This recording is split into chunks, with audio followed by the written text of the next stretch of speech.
few moments. If we can, we'll follow the direction of the Lord this morning and what He would have us to do. I'd like for you to turn to Romans chapter 1, book of Romans. You know, this week has been quite a week in America. With everything that's been going on, you know, we've had this tragedy in South Carolina where a man full of hate, full of sin, full of the devil walked in and took the lives of innocent folks at church. We've seen everything, controversies that have extended since then, folks. This or that, folks arguing over a flag on a pole, arguing over this and that, to be capped off here in just the last couple of days with a very controversial decision that was handed out across our land by the United States Supreme Court. You know, I've sat back, I've read a lot of things on the Facebook. I've seen a lot of folks begin to fuss and to fight and to quarrel and to get upset, and folks, discouraged about this. I'll be first to tell you, I was extremely disappointed in what was brought down. A small percentage, 5 folks decided for 300 million people what would be the law of the land. And, I began to read, I began to see a lot of things that were being said. I've seen a lot of folks very discouraged, disappointed. I've seen folks that were happy and joyous, some that were celebrating because it was a decision that they longed for. So I began to read just a little bit. I've had many people ask me this or that about different things. We had a long discussion in Sunday school just a little bit about this and the impact that it would have upon churches, upon pastors, upon congregations about same-sex marriage. And a lot of folks said, "Preacher, what are you going to do when they come and they tell you you're going to have to do this or you're going to go to jail?" First thing I said, I got a lot of friends that's got a lot of bail money, so I guess I'll be getting out of jail sometime, some way, sometime. I ain't worried about it. Ain't worried about it.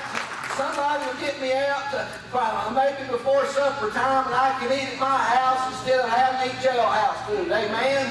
But I began to think about this just a little bit, and I began to think about the approach that we as Christians needed to have dealing with this. The first thing that I thought of was this: we gotta love people. We gotta love people, regardless of what they do, what they think, the way they go, the way they are oriented, I guess, if you want to say. But we gotta love people. Jesus walked in from town to town. He met a lot of folks that were opposing to him, a lot of opposition. But here's the one thing that remained true throughout it all. He loved people. He loved them all. And he said, "I'm here to save this world. Didn't come to condemn it, but I've come that all men would be saved." And today I want to look at just a little bit here in Romans about the wages of sin. Think about this, what the Word says. If we think about the key word wages, what are wages?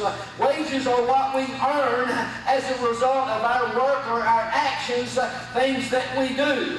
And what the Word says here, let's turn to Romans chapter 1. I want to read verse 18. Then I would like to jump to verse 24. Romans chapter 1, verse 18 says, "For the wrath of God is revealed from heaven against all ungodliness and unrighteousness of men who hold the truth in unrighteousness." Now let's move on to the verse 24. It says, "Wherefore God also gave them up to uncleanness through the lusts of their hearts, to dishonor their own bodies between themselves, who changed the truth of God into a lie, and worshiped and served the creature more than the Creator, who is blessed forever. Amen. For this cause God gave them up unto vile affections, for even their women did change the natural use into that which is against nature.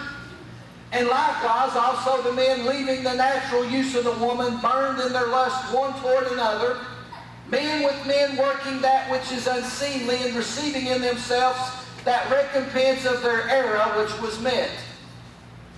And even as they did not like to retain God in their knowledge, God gave them over to a reprobate mind to do those things which are not convenient, being filled with all unrighteousness, fornication, wickedness, covetousness, maliciousness, full of envy, murder, debate, deceit, malignity, whisperers, backbiters, haters of God, despiteful, proud, boasters, inventors of evil things, disobedient to parents, without understanding, covenant breakers, without natural affection, implacable, unmerciful, who knowing the judgment of God, that they which commit such things are worthy of death, not only do the same, but have pleasure in them that do them.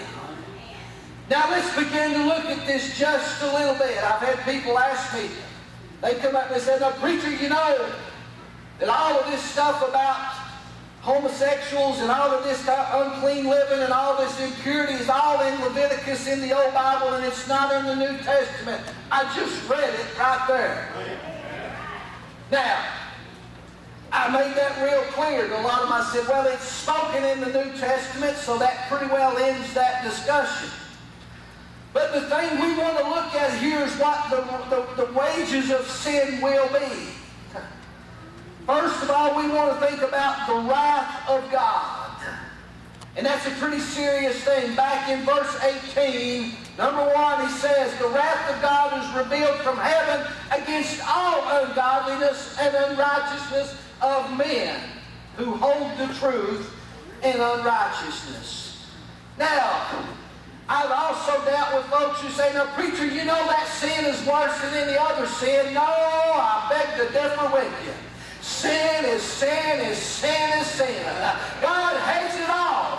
Lying, stealing, killing, whatever it is, God hates it all. Folks want to make big sins and little sins and medium sins. Let me tell you what, they're all bad. God hates them, every one. He despises sin and unrighteousness and uncleanness in man. There's no level of this, level of that, and they want to make it out, well, that was just worse than the others. Let me tell you what, telling a lie on somebody, backbiting, whispering, all those things, just as bad. Just as bad.